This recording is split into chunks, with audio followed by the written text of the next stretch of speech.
todo lo que me entré, pues... Nunca pensé estar ni mucho menos sentado aquí hablando del Señor. Yo le comencé a pedir a San José por mi vocación. En la vida tenemos llamados y muchos llamados de Dios Pero yo no sabía ni qué eran lazos, ni qué. De tener una esposa de Dios. Desde mi catequista, el Señor estaba empezando a conquistar mi corazón. Y fue algo maravilloso porque el Señor me permitió conocer a un... Lady se encontró con un Dios muy amoroso. Estábamos desayunando el día de ayer y empieza mi hija mayor, de 9 años, a contarnos un sueño que tuvo. Empezó a decirnos: papá, tuve un sueño que no entiendo, necesito que me lo expliques. Y en resumidas cuentas, el sueño era como si fuera un anuncio, como si fuera un momento de oportunidad para la gente, para todos nosotros. Cuando ella me dijo, hubo un momento en el sueño donde un Señor nos dijo: ya se acabó la última oportunidad, ya no van a tener más, y que todos morimos, que todos nos morimos. Entonces fue muy lindo y me pareció muy impactante, porque luego ella dice que ya se murió, que ya se dio cuenta cuando se murió y que de un momento a otro volvió otra vez a estar viva, y que un señor dijo: les acaban de dar otra oportunidad. ¿Por qué empiezo con esta historia? Porque me parece muy impactante el sueño que tuvo mi hija ayer, y me parece muy impactante porque el Señor en mi vida me ha dado muchísimas nuevas oportunidades, muchas segundas oportunidades, no sé cuántas. Soy Mauricio Giraldo, oriundo, nacido, criado en un municipio de Colombia, Antioquia, llamado Granada, un municipio muy golpeado por la violencia, por la guerrilla. Incluso fue un municipio donde casi que lo tumbaron todo, o sea, casi que lo tumbaron. Nací en el seno de una familia católica, ciertamente. Mi papá sí no era muy creyente, mi papá se decía ateo, él se decía ser ateo. Y mi mamá sí, una mujer ferviente. Yo recuerdo desde que tengo uso de razón, yo recuerdo que mi mamá iba a Eucaristía, hacía el rosario todos los días, mantenía en el Santísimo, en grupos de oración. En ese entonces había como un renacimiento de grupos de oración en toda esta zona, y mi mamá mantenía en grupos de oración todo el tiempo. Granada, un municipio que había un grupo de oración en cada esquina. Entonces mi mamá mantenía esas. Una mujer muy trabajadora, y mi papá un hombre también muy trabajador, un hombre que yo siempre lo vi trabajando mucho, pero tenía una particularidad. Mi papá era un hombre alcohólico donde yo recuerdo que no tengo memoria de haberlo visto sobrio, yo no tengo memoria de haber visto sobrio a mi papá como hasta mis 17 años. O sea, siempre que yo veía a mi papá estaba ya entonado con los tragos. Entonces este contraste en ver a una mamá muy piadosa y ver un papá que no iba nunca a misa, no recuerdo haber visto a mi papá nunca en una Eucaristía, de rodillas nunca, y un hombre trabajador pero muy alcohólico, muy vicioso, y mi mamá una mujer muy piadosa. Tengo una hermana casada, tiene 3 hijos, y bueno, eso es el seno de mi familia.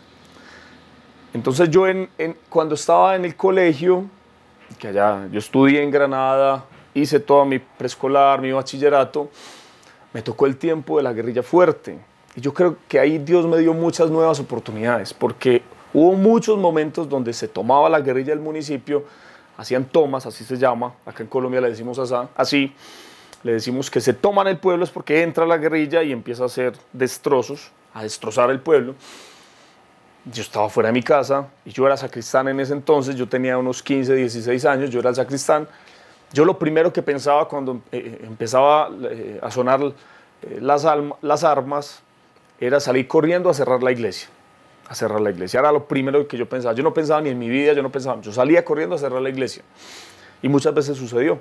Muchas veces sucedía que yo iba a abrir la iglesia en las mañanas, a las 5 de la mañana, y había mucha gente esa por ahí. Entonces uno sabía que ese día iba a haber una toma de la guerrilla. Entonces fue muy difícil ese tiempo, donde vimos caer muchos muertos, donde vimos morir a muchos amigos, muchas personas conocidas, que morían en el fuego cruzado. Muchos morían en el fuego cruzado, estaban entre la espada y la pared, pero bueno, yo creo que ahí empezó esas segundas oportunidades de cuando yo empecé este testimonio. Y bueno, de resto, terminamos grado, sacamos grado, Mi mamá al otro día que sacamos grado, del otro día de la ceremonia, un diciembre, me dijo, hijo, te vas para Medellín, yo no quiero exponerte acá en el municipio. Mi papá trabajaba acá en Medellín manejando un taxi, me vine para Medellín, estuve acá viviendo con él y con mis abuelos un tiempo y empecé a trabajar, lo que todo paisa empieza a hacer, a tratar de emprender, a tratar de conseguir cosas, a buscar en el centro, hice muchas cosas, empecé a ser vendedor puerta a puerta. Yo recuerdo incluso todo lo que hacíamos en ese entonces, era muy difícil, la gente le cerraba a uno la puerta en la cara. Luego trabajé en papelerías, en cigarrerías. Para los que no sepan qué es cigarrería de pronto de otro lugar, de otro país, es donde venden licores, cigarrillos y todo esto. Trabajé en Fruver, trabajé en muchas cosas. Y en cacharrerías. Cuando de un momento a otro me llamaron a ofrecerme un muy buen trabajo, yo no lo dudé, inmediatamente dije sí, me fui a trabajar allá. Y recuerdo muy bien que cuando entramos nos dijeron, están dando muchas oportunidades, pónganse muy bien las pilas, que están dando muchas oportunidades. Y entonces yo empecé a ponerme las pilas. 3 meses después de ingresar allá, me mandaron a trabajar a otra ciudad, fue a la ciudad de Bogotá. Y en medio de todo este recorrido, yo recuerdo muy bien que yo vivía normal, como cualquier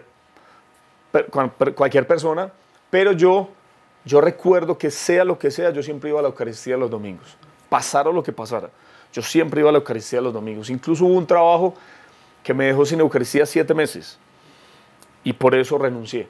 Yo por eso renuncié, porque no podía ir a la Eucaristía, no me dejaban. ¿Sabías que era importante las cosas de Dios, la misa? Sí, mi mamá. Ese contraste con mi mamá, ese contraste de saber que mi mamá siempre estuvo allá yendo a la Eucaristía, me dio ese ejemplo, me llevó a que yo siempre buscaba la Eucaristía, estuviese donde estuviese, en una finca, en una rumba, yo siempre iba a la Eucaristía los domingos. Eso sí, nunca hacía el rosario, nunca nada, solo los domingos. Sí, me parecía muy importante eso, así no comulgara, así yo supiese que estaba en pecado, porque la conciencia de la formación que recibí católica me daba esa conciencia de saber que estaba en pecado, pero así yo estuviese en pecado, yo iba a la Eucaristía, no importaba. Así yo haya podido haberme acabado de levantar de estar con una mujer, yo iba para la Eucaristía, no comulgaba, eso sí, no comulgaba, tenía esa conciencia.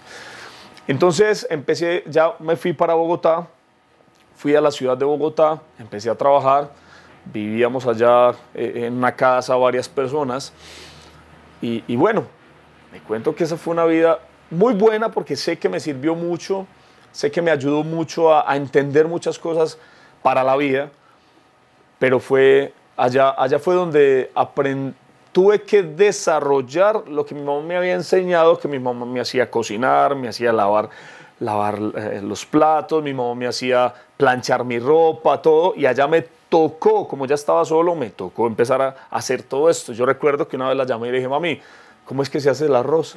Se me había olvidado. Entonces me tocó enfrentarme a todo eso y me tocó empezar a asumir muchas cosas en mi vida, lavar mi ropa, todo, pero también hubo un contraste, que me sentí sin Dios y sin ley. Ya no tenía la voz de mi mamá todos los días que me hablaba.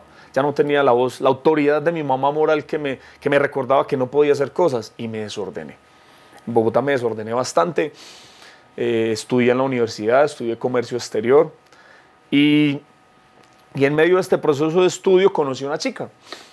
Todo empezó como no tenía que empezar, desde el primer día que yo no la conocía, desde el primer día que nos conocimos, nos besamos, bueno, eso fue muy desordenado, la verdad, fue una relación bastante desordenada, y de toda esta relación sale una niña, se llama María José, que es mi hija mayor, la amo con todo mi corazón, ella no vive conmigo, vive con su mamá, la amo mucho, acaba de cumplir sus 18 años hace 15 días, y bueno, ella digamos que yo creo que Dios la mandó para poder empezar yo a aterrizar, para poder empezar yo a entender muchas cosas. Yo tenía 20, 21 años en ese entonces, pues yo era un chiquillo, me creía muy grande, eso sí, pero yo era muy chiquito. Y en ese caminar en Bogotá, creyéndome sin Dios y sin ley, creía yo que no podía vivir sin sexo. Ciertamente, por cosas de la vida, el Señor me trasladó nuevamente de ciudad y me envió a la ciudad de Medellín. La empresa me trasladó. Yo me vine para acá, que estamos en Medellín, me vine a esta ciudad, empecé a trabajar, empecé a gerenciar una empresa. Yo tenía 22 años y medio en ese entonces. Y yo recuerdo que en todo este proceso que estoy contando, mi mejor amigo, se llama Henry Gómez, me llamaba y me decía, Mauro, vamos a un retiro. Yo le decía, yo no necesito eso. Mauro, vamos a un retiro. No, hermano, yo no necesito eso. Vaya usted, rece por mí. Pero eso sí, recuerden, vuelvo a decirlo, nunca dejé de ir a Eucaristía los domingos, ¿sí? Y él me decía, vamos, me invitaba a un grupo de oración que se hacía en Medilácer, por allá en el año 2000 más o menos. Yo le decía, no, qué pereza, vámonos mejor a tomarnos unas cervezas. Sí, él vivía acá en Medellín en ese entonces. Y yo le decía que no, qué pereza. Y ese grupo en el que me invitaba de Medilácer era los inicios de Lazos de Amor Mariano. El Señor ya tratando de conquistarme desde el principio y yo no me dejaba. Yo corriendo.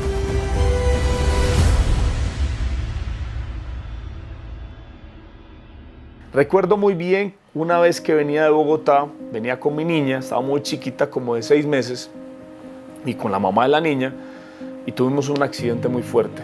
Un accidente que de un momento a otro el carro, perdí el control del carro y empezó a dar trompos el carro, quedamos con las llantas para arriba, casi nos matamos.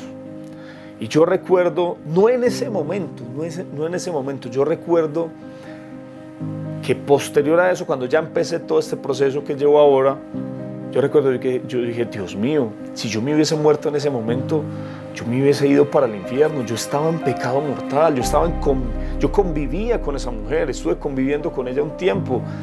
Yo me hubiese muerto y me hubiera perdido la felicidad eterna, era lo que yo pensaba.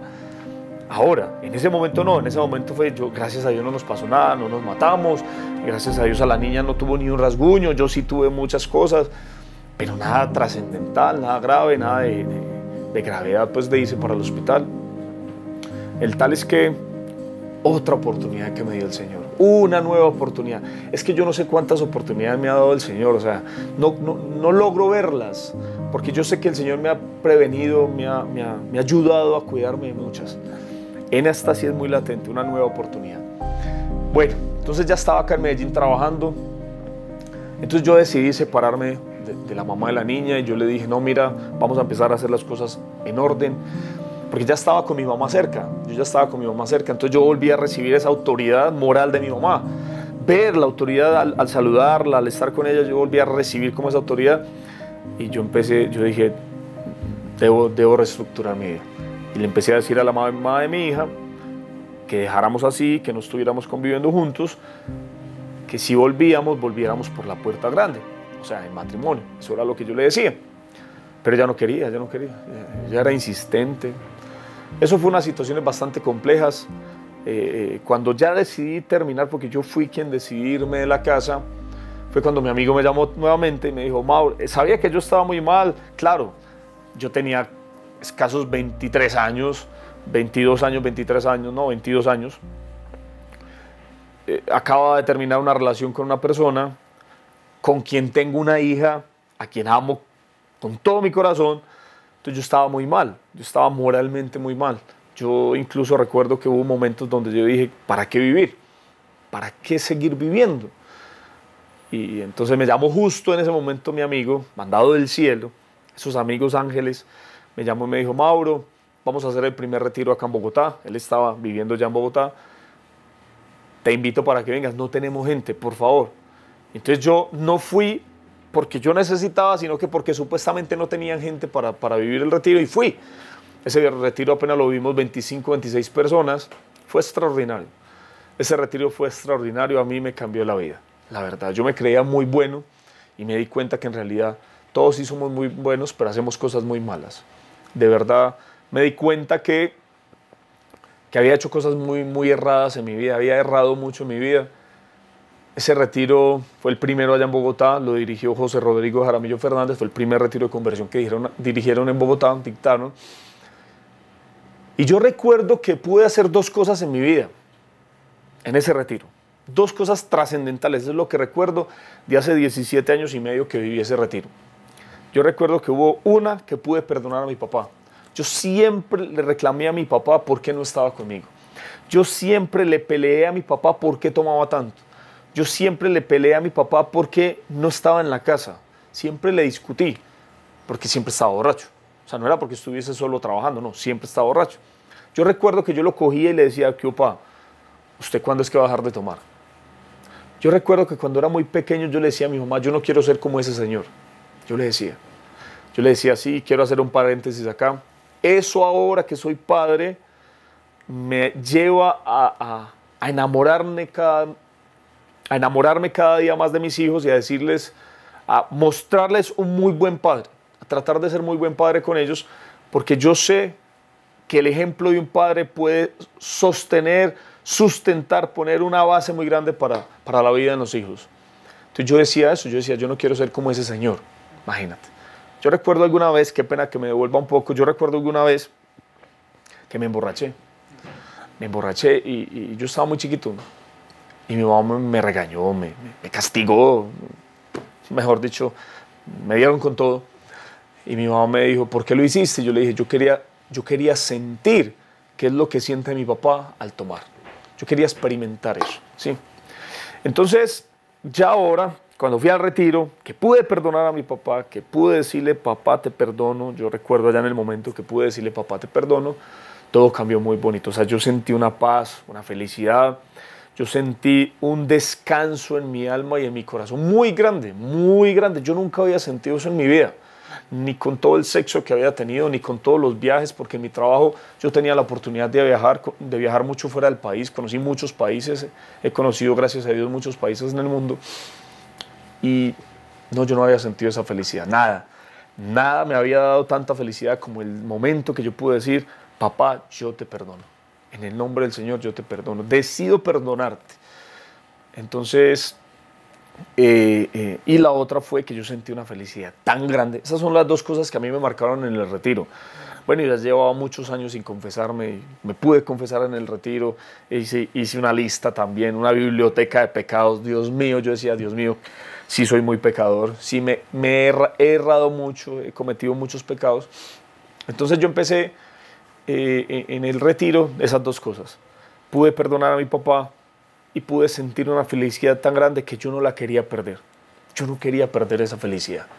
Entonces yo fui y le dije al señor que estaba dirigiendo mi retiro, que es Rodri, en ese entonces para mí era un señor, yo le dije, venga, señor, yo te quiero hacer una pregunta. ¿Cómo hago para no perder esta felicidad que siento aquí en mi alma? Yo siento una felicidad muy grande aquí en mí. Y él me dijo, muy fácil, hermano, hacerte misionero. Yo le dije, ¿en serio? Así no pierdo la felicidad. Y me dijo, nunca la va a perder. Y yo fui muy obediente y me hice misionero. Inmediatamente, yo no lo pensé ni dos veces. Yo me hice inmediatamente misionero y así ha sido. 17 años y medio con dificultades, con problemas, con angustias, pero muy feliz, plenamente feliz. Yo siento una felicidad muy grande siempre en mi alma y en mi corazón, siempre. A pesar de las dificultades, siempre tengo mucha felicidad. Yo recuerdo que cuando salimos del retiro, estaba en otra ciudad, no era la ciudad donde yo vivía, entonces yo no tuve nadie que me recibiera, no recibí cartas, nada, y todos lloraban con sus cartas, todo, y a mí no me recibió nadie en ningún lugar, pero no importa, o sea, yo sentía tanta felicidad que no me importaba, o sea, eso no me importó. Empecé a cambiar y yo recuerdo que en el retiro nos dijeron, confiésense en siquiera una vez por mes. Entonces, como yo soy así súper cuadriculado, súper organizado, yo era pendiente, bueno, mañana ya cumple un mes, mañana me voy a confesar. Llegó el día de mañana, al mes exactamente, y me fui a confesar. Entonces, yo iba caminando para la iglesia, que a confesarme. Cuando iba llegando a la iglesia, yo, ¿y de qué me voy a confesar? No sé de qué me voy a confesar. Entonces llamé a Henry, mi amigo, hermano, voy a confesarme y no sé de qué. Entonces me dijo, ¿cómo así, hermano? Usted no ha hecho esto, Yo, sí. Bueno, de eso se debe confesar, de todas esas cosas se debe confesar. Yo, bueno, perfecto. Y fui y me confesé. El pecado y el mundo y en el que estaba viviendo en ese entonces, previo al retiro, me habían dormido, me habían adormecido la conciencia y no me dejaban ver el mal. Y eso nos pasa mucho. Eso nos pasa mucho a los seres humanos cuando estamos inmersos. Mejor dicho, cuando una persona está en la oscuridad, no es capaz de ver la luz. La luz le molesta. Así estaba yo en ese entonces. Y cuando empecé a a encontrar la luz, no era capaz de verme a mí. No era capaz de verme porque no veía que estaba haciendo mal, no había conciencia de pecado. Pero empecé a entender poco a poco, empecé a comprender muchas cosas y el Señor me fue mostrando muchas de ellas, la verdad. Así fue, así empecé, me hice misionero, empecé a servirle. Yo le dije al Señor que yo no quería nunca predicar. Yo le dije, Señor, yo nunca quiero predicar. Yo con mi carrito llevo a los misioneros donde ellos necesiten, yo los llevo, los traigo, no tengo ningún problema. Es más, yo era un colectivo en ese entonces, yo llevaba a todo el mundo, me andaba por todo Medellín llevando a los misioneros. Y eso me daba mucha alegría. ¿Qué cosas yo creo que me sirvieron para poder perseverar? Porque los 2 primeros años para mí fueron muy difíciles. Justo ayer me escribía una persona y me decía, Mauro, este camino es muy difícil. Y yo le respondí, el Señor dice que mi yugo es llevadero y mi carga ligera. O sea que soy yo quien lo hago difícil. El camino no es que sea difícil, soy yo quien le pongo cargas. Soy yo quien hago que el camino se haga lento, complejo. Entonces yo empecé a caminar y yo me empecé a dar cuenta que sí era muy difícil en ese entonces. Claro, empecé a batallar con todos esos vicios, con todas esas inclinaciones desordenadas al sexo, al licor. Aunque yo nunca fui alcohólico, pero sí me gustaba sentarme a tomarme 2, 3 cervezas con mis amigos. Entonces yo empecé a darme cuenta que eso ya no me hacía feliz. Es más, yo recuerdo que hubo momentos donde yo salí de un grupo de oración y me iba para un bar con mis amigos, pero yo ya no me sentía feliz, eso no me daba la felicidad que antes yo creía en tenerla. Yo pensé que la tenía. Entonces yo tomé una decisión. Me alejé de mis amigos. Me alejé de mis amigos. Tomé esa decisión. Yo dije, mis amigos los amo, porque los amo a todos mis amigos, pero en este momento no me están haciendo bien. Y me alejé de ellos. Me distancié. Entonces me invitaban a fincas, me invitaban a rumbas, me invitaban a lugares y yo ya no iba. Yo me dediqué 100% a servirle al Señor. O sea, para mí me enfoqué completamente al servicio de Dios. Y en ese entonces, en toda esta transición, conocí a una mujer. En el trabajo conocí una mujer extraordinaria, una mujer muy buena, con quien emprendí un noviazgo. Emprendí un noviazgo, pero yo quería servirle al Señor. Entonces yo tenía el trabajo muy bueno, yo gerenciaba esta empresa, tenía esta novia y yo ya quería servirle mucho al Señor. Yo recuerdo que duramos 13 meses. Y ella no quería dar un paso atrás porque ella no quería servir. O sea, ella no quería dar el paso adelante, perdón. Ella no quería dar el paso adelante y yo no quería dar un paso atrás. Era yo quien no quería dar el paso atrás. Yo dije, yo no quiero renunciar a esta felicidad que siento tan grande de servirle al Señor. Y amándola como la amaba, un día decidí decirle ya no más. Ya no más, no quiero estar más contigo porque tú no quieres venir a acompañarme en este servicio a Dios y yo no estoy dispuesto a renunciar a ello. Y renuncié a ella. Y recuerdo que también posterior a ello renuncié a mi trabajo, un trabajo extraordinario que tenía por esto, por esta causa, por servirle al Señor. Y así ha sido este proceso, seguí sirviéndole al Señor y más tarde yo ya no quería más noviazgos. Yo le decía al Señor, Señor, yo ya no quiero más novias, qué pereza, no quiero involucrar más mi corazón, no quiero tener que exponer nuevamente mi corazón a un duelo, tantas cosas que posterior a una ruptura se enfrenta uno emocionalmente con los sentimientos y todo. Entonces yo lo que hice fue empezar a orar.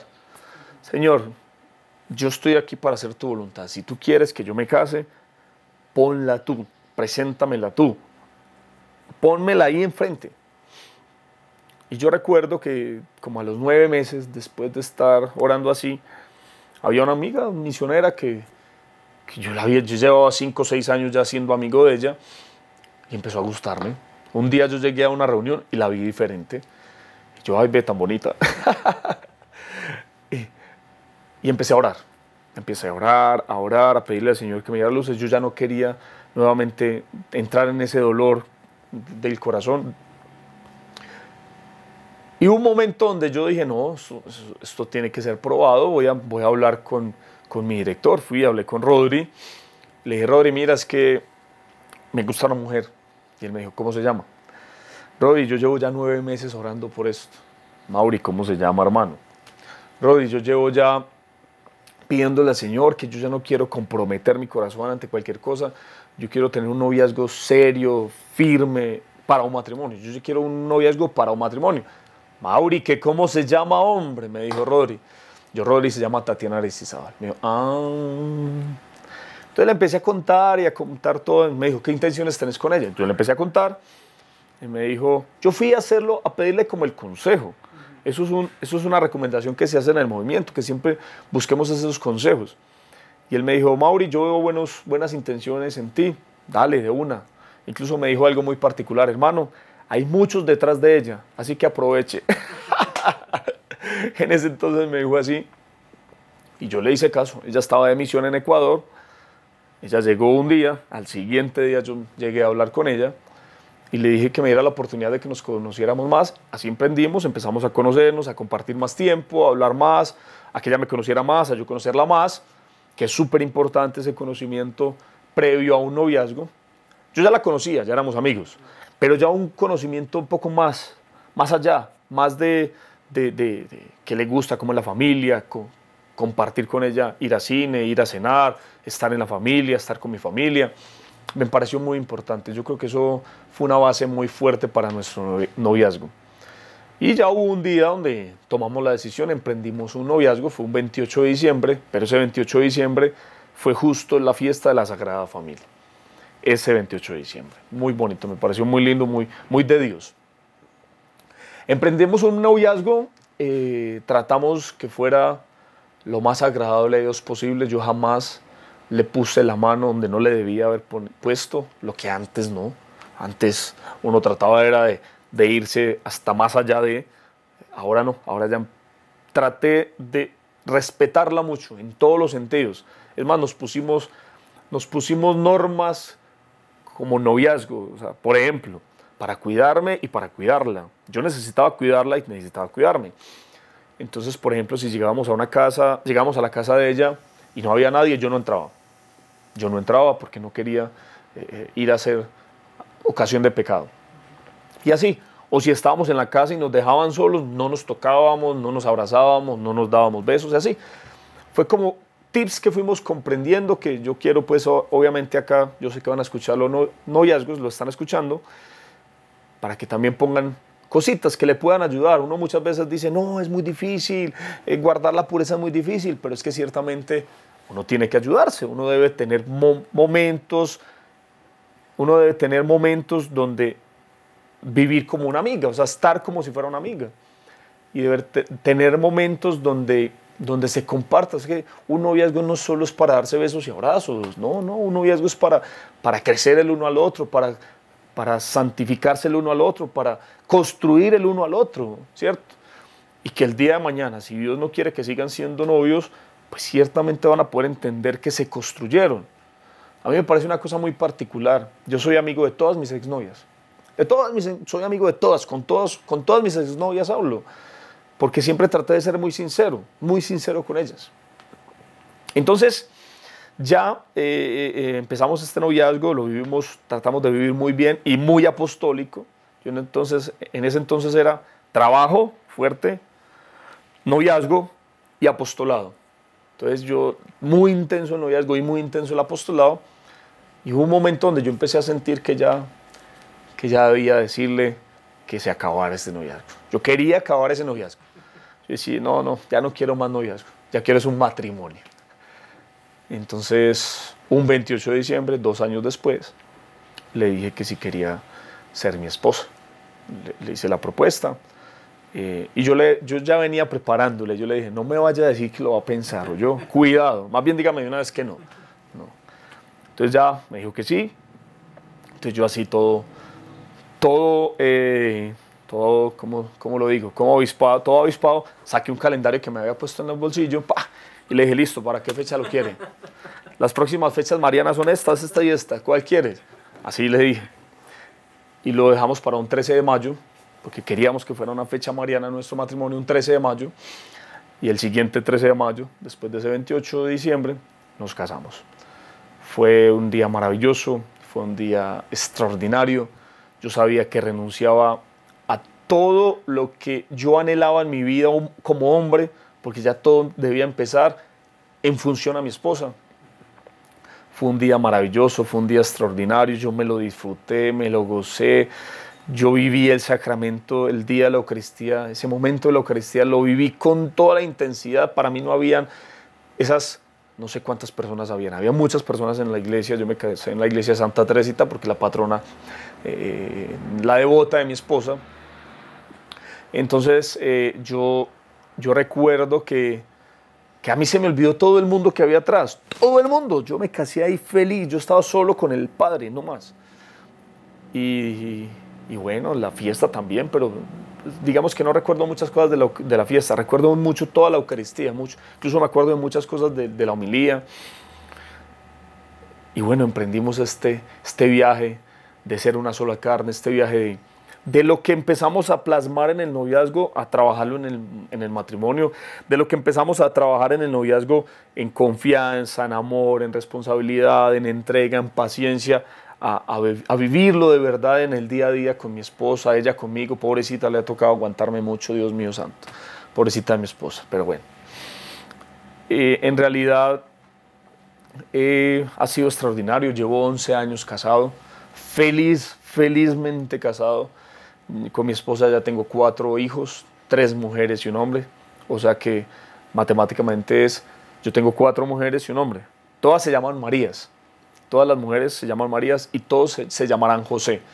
Yo recuerdo que le dije alguna vez a mi esposa, mi amor, todas Marías y todos José, combínenla como quiera.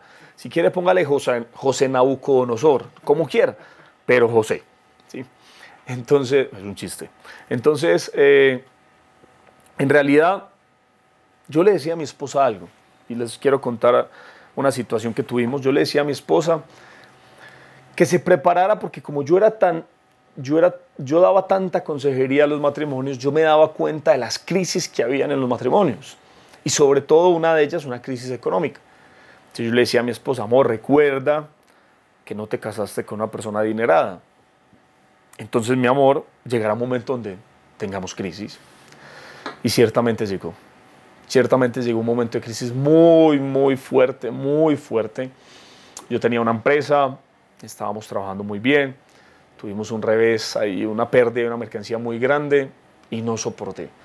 No soporté, entonces yo empecé a ver como ese efecto de bola de nieve, yo empecé a ver ese efecto que se venía encima de mí y ya iba a afectar a mis hijos y a mi esposa. Entonces una vez tomé la decisión, yo venía sufriendo mucho por muchas situaciones. Un día llamé a un amigo sacerdote que vive en Canadá, muy amigo mío, y me dijo, yo le dije, padre, mira por la que estoy pasando.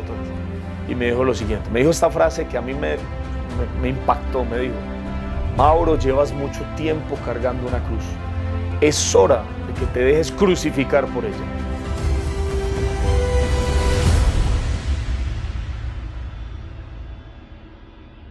¡Wow! Yo quedé impresionado, o sea, yo dije, Dios mío, qué frase. Y entendí lo que el Señor quería hacer conmigo. Yo dije, listo, Señor, aquí estoy para que hagas conmigo lo que tú quieras. Yo venía diciéndote hace 1 año y medio, derrúmbame, Señor, y sobre mis ruinas haz un altar de gloria para ti. Señor, perfecto, me dejo derrumbar, no ha sido fácil y no fue fácil. Me dejo derrumbar por ti y así fue. Fue tumbándome todas mis seguridades, en lo que yo creía, en lo que yo pensaba humanamente que yo iba a ser capaz. Fue quitándome todo eso el Señor. Y llegó un momento donde me tocó decirle a mi esposa, amor, o nos vamos a vivir a un pueblo, a un municipio, para que los gastos sean menores, para bajar los gastos, porque cuando uno está en crisis, lo primero que uno tiene que hacer es disminuir gastos, que hacemos pues en una crisis económica. O nos vamos a vivir a la casa de tus padres o nos vamos a vivir a la casa de mis padres. Pero mi papá está en una situación difícil. Mi papá en ese entonces estaba con un cáncer muy fuerte.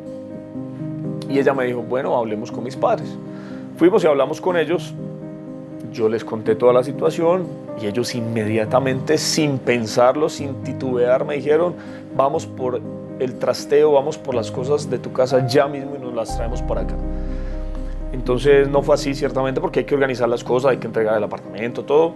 Y nos fuimos a vivir a la casa de los suegros. Fue maravilloso, fue un retiro de 1 año.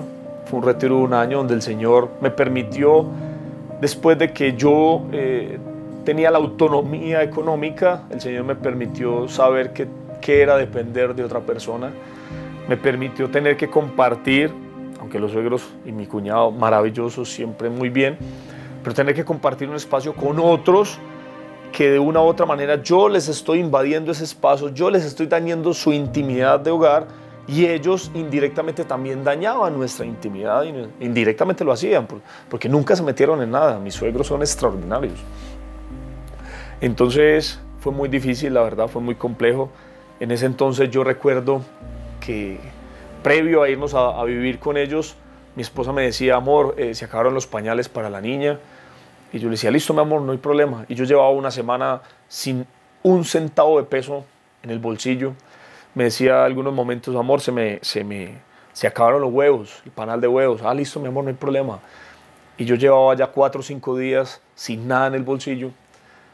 Y justo ese día yo salía, cuando se le acababan los pañales, me encontraba con alguien y me decía, Mauro, ve, yo te debía 50.000, ve, te los pago. Y así fue. El Señor, aún a pesar de esta situación tan compleja, porque fue muy difícil, pero muy hermosa, nunca nos dejó solos, nunca nos dejó. Yo soy testimonio de que el Señor a uno no lo deja solo, porque a mí me quitó todas las seguridades. Yo pasé de ganarme muy buen dinero a no tener nada. Entonces ya no tenía ninguna seguridad económica, no podía confiar yo en lo que yo podía hacer, porque quedé, como decimos, en la nada. Ahí fue donde nos fuimos a vivir donde los suegros. Y fue muy lindo, el Señor fue muy lindo porque muchas personas me ayudaron, muchas personas, Dios movió el corazón a que me colaboraran con mercado, con las pensiones de los niños. O sea, el uno decía, yo pago la pensión de María Gabriela, el otro, yo pago la pensión de Paulina. Entonces fue muy lindo, el Señor fue maravilloso. Yo puedo dar fe que cuando uno confía en el Señor, el Señor no lo deja a uno solo. Y si uno es fiel en lo poco, el Señor siempre será fiel en lo mucho. Yo recuerdo que yo me iba para el Santísimo y yo me ponía a llorar. Yo le decía al Señor, Señor, no soy capaz.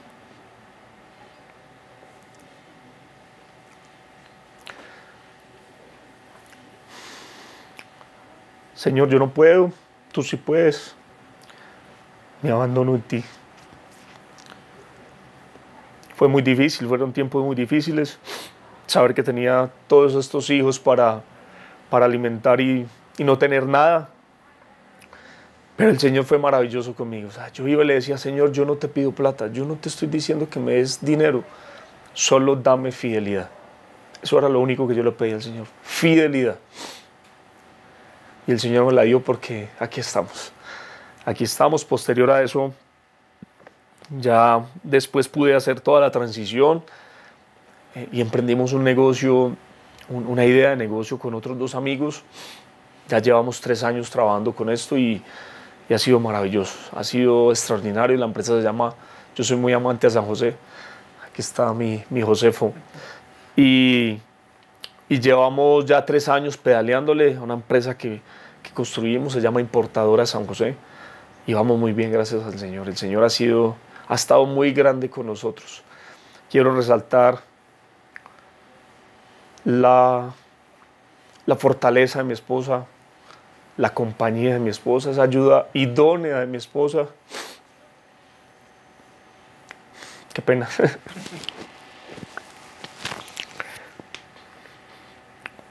Mi esposa fue, no, lo que hice, después yo tomaba agua que ya.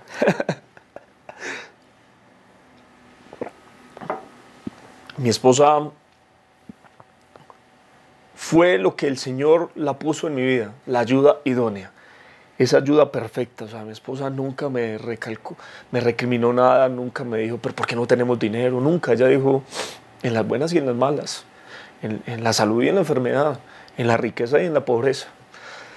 Lo que yo dije allá en el altar, aquí estoy, decía ella. Y así fue. Es una extraordinaria mujer. La amo, la amo. Entonces ya posterior a... ¿Qué esta lloradera, hombre, por Dios? Entonces ya posterior a eso, yo le dije a mi esposa, mi amor, dame un año viviendo donde tus padres para estabilizarnos. Y así fue. Así fue, le pedí un año. En ese año mi papá se agravó mucho. Mi papá venía luchando con un cáncer 9 años. Recuerdo el día que nos llamaron a decirnos que tenía cáncer. Yo lo único que dije fue: bendito y alabado sea el Señor. Si el Señor así lo quiso, una obra grande va a ser en Él y en todos nosotros. Recuerdo que fui y le dije: papá, mírate, te entrego esta para que leas Salvifici Doloris, el dolor salvador, el dolor que salva, de San Juan Pablo II. Se lo leyó y mi papá se volvió un hombre, un alma víctima. Mi papá se volvió, después de que fue un hombre cuasi ateo, un hombre que no creía en los sacerdotes, en las imágenes, se volvió un hombre de fe, de hacer el rosario todos los días, de ir a misa todos los días. Reparó todo ese daño que había hecho, todo el daño que nos había causado y que había causado no sé a quién. Yo sé que lo logró reparar en 9 años de sufrimientos y de dolores.